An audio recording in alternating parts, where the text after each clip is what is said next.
Well, hey everybody, welcome to Hey, LinkedIn. How are you? Hey Mike. Jake, how you doing? I'm good. It's funny. Everybody should know what I learned this morning. Mike does keto. Mike does fad diets. That's not a And fad diet. it is a fad diet. And the funniest thing about it, and darn it, I do think this is funny, is I had to run over to Bartell's, which is a pharmacy here in the Pacific Northwest, this morning. And I don't know, I love beef jerky. And I picked up caveman beef jerky, where on the back it says, "You are the apex predator." And then Mike started talking about keto. So, Yeah, but my keto is like pumpkin seeds and stuff. It's different. not you. Are you saying you're not the apex predator? That's fair to say. Yeah, yeah.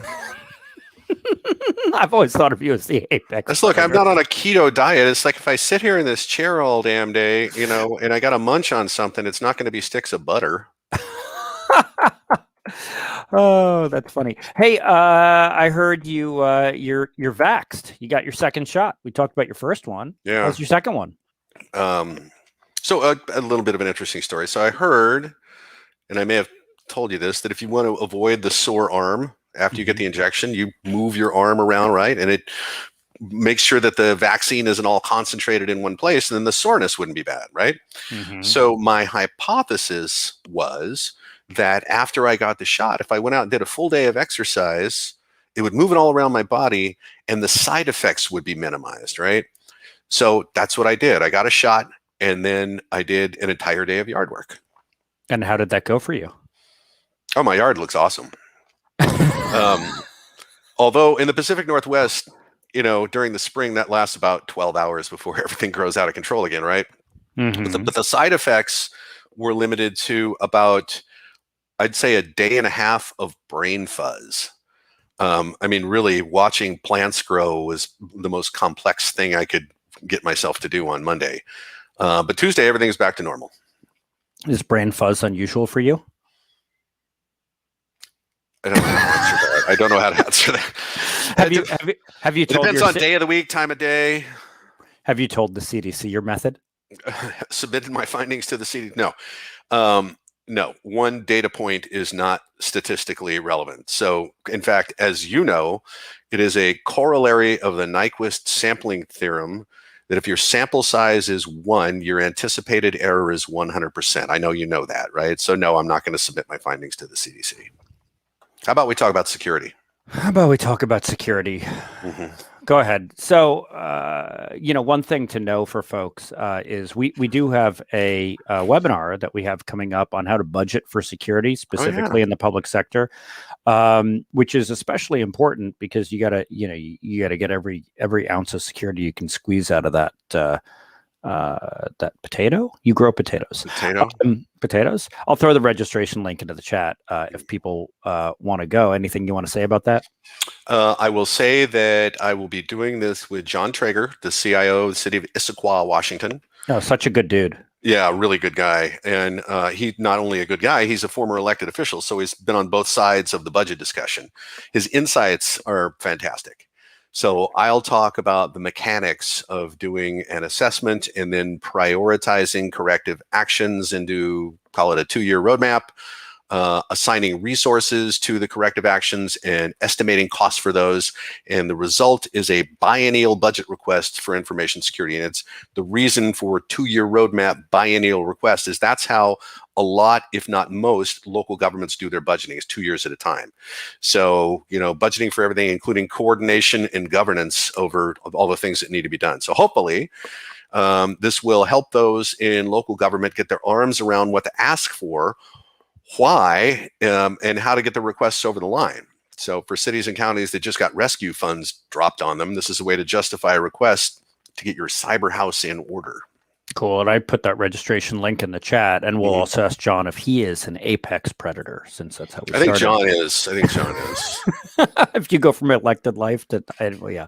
Yeah. Uh, So also, if you don't like clicking on links that are in internet chats, Marketing then malware. email me, jake@ci.security, and I'll help you out.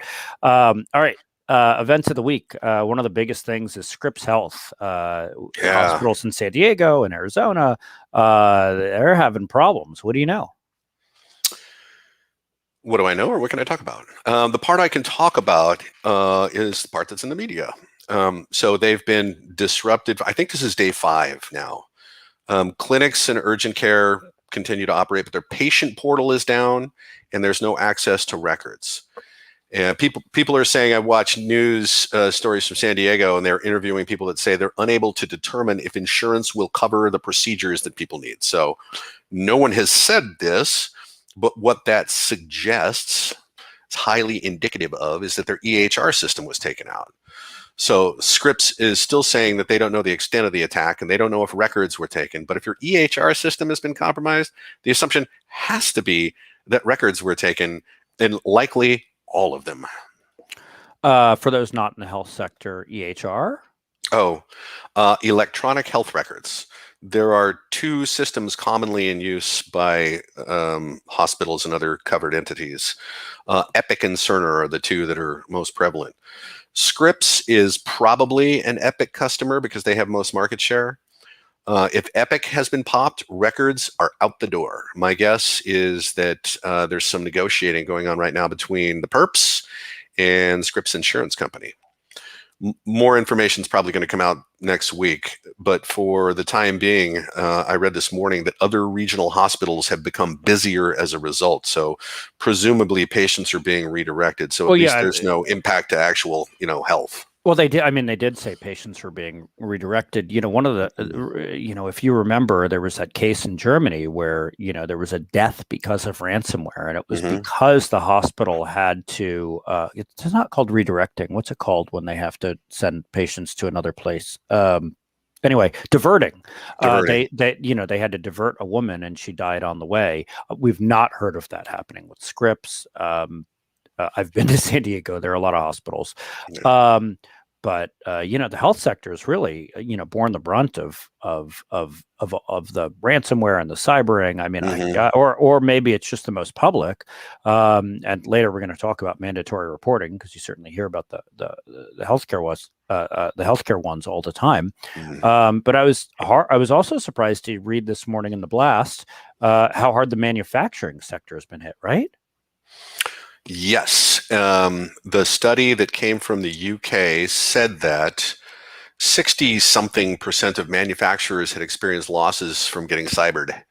And automotive was the hardest hit because of their intellectual property. Apparently, cars run on code now. This is not surprising, and you and I have talked about why. It's a sector that's dependent on technology, so if that technology is disrupted, the costs start adding up in the first minute of downtime. So there's this window when paying out the extortion demand will minimize the losses. If you wait too long, the cost of downtime plus the cost of recovery becomes much greater. So these are criminals that think through their victims' business models and use, optimal leverage to get paid. There's been a bunch of examples of how they're doing this. Well, I mean, cybercrime is fascinating. It's very well organized. It's very well run. I kind of hate saying that, but like when I worked in news, I covered criminals a lot, and Ocean's 11 is not really a thing, but here. The criminals are really smart. And as you've talked about a bunch, it's sometimes overt that it's other countries doing this, right? That it's anyway. So one of the things we've talked about is that there has to be public policy around this. It's becoming clear that business can't do this alone. Like, just fending off attacks here and there, government's got to step in here and do something. Regulatory requirements only go so far. What happens now? What do we do? Well, there's a lot of policy proposals right now. Congress is starting to get pretty active on this. And most, to your earlier point, are focused on mandatory reporting of incidents, like in the first 36 hours. And really, it's supply chain security. That is what you're gonna hear more of for the entire rest of the year. It's going to be about supply chain security, third parties, right? Get ready to show your papers. But there are also think tanks talking about greater use of targeted sanctions. And this is interesting. So, for example, not only the identified actors themselves, right? Because now we're getting pretty good at actually identifying people, but those in government that abet them. There's that is really interesting, right? If you're going to sanction somebody and government is kind of tacitly looking the other way at criminals because of all of the money they pull into your country, you're going to get ID'd as well. So don't get on a plane or you get Gitmo'd. It's probably not what's going to happen, right? So we'll see where that goes. Again, this is at the think tank level right now. There's also this one was kind of funny. There's a proposal to create a civilian volunteer cyber response brigade. They don't Yeah, I remember we talked call it about brigade, that. right? Right. Okay, I just made that name up, but that's the gist of it. So, for the benefit of the federal government, here you go. This exists in Michigan as the Civilian Cyber Corps. This exists in Washington State as something we call CIRCUS, Cooperative Incident Response and Cyber Analysis Service. The charter of the organization says that if the state, this is in Washington, if the state's emergency response plan for significant cyber disruption, and I worked on that, is activated, CIRCUS will provide vetted volunteers to help get things working again. So also for the federal government, the two problems you're going to run into are credentialing and indemnification. I have to tell people CIRCUS is CIRCAS. Yes. And I have to ask, if you were involved in it, does everybody involved in it get 3 rings? No. It's not that kind of circus. Oh. No. Mm-hmm. All right. So back to the credentialing and indemnification, because that's important. And actually, a reporter asked you about that this week. Yeah.